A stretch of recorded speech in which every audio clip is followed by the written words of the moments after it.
Здравейте, намираме се пред община Варна. Днес от 10 часа тук се събират спортни клубове, за да направят протест. За какво протестирате? Здравейте, благодаря за поканата. Протестираме общо взето за ремонтните действия, които предстоят на комплекс Приморски и по-скоро за това те да бъдат направени така, че да работят заедно едновременно, различни видове ремонти, а не да започва една поръчка, да тече, след това започва втори и така времето се удължи колкото може. А какво е сега състоянието на плувния комплекс? Плувният комплекс работи близо 20 години без някакъв сериозен ремонт, което означава, че е изключително амортизиран и абсолютно наложително да бъде направен ремонт. Това не е ясно на всички, работим в тази насока, всички сме го приели и просто вярваме, че ще стане, но въпросът е, че трябва да бъде направен по правилния начин, а не просто така. А възможно ли е да се направи ремонт, при който да не се затваря плувния комплекс за 3 месеца?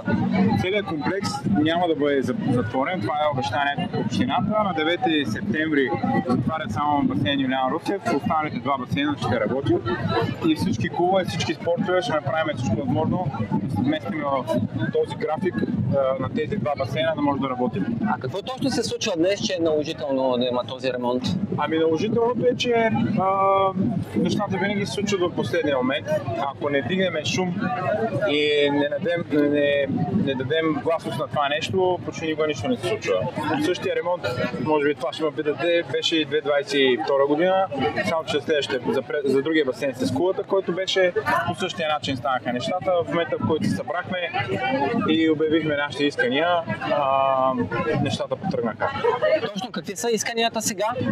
Исканията са всички ремонтни дейности, които са няколко типа, смяна на почките на дъното на басейна, подмяна на филтри, ремонт на бани, съблекани, всичко останало на самия басейн, на целия да се свърши едновременно по едно и също време, както и химикалите, които дезинфекцират водата в басейна, да бъдат фирмата, която е спечелила, да бъде допусната да работи, тъй като в момента има една фирма, която жали за втори път и тук в момента КЗК да се включи, мислят по закрила на конкуренцията, да прекрати това нещо, защото този човек с тази фирма може да жали до безкрай, което означава, че няма да има химикали, т.е. комплексът няма да работи.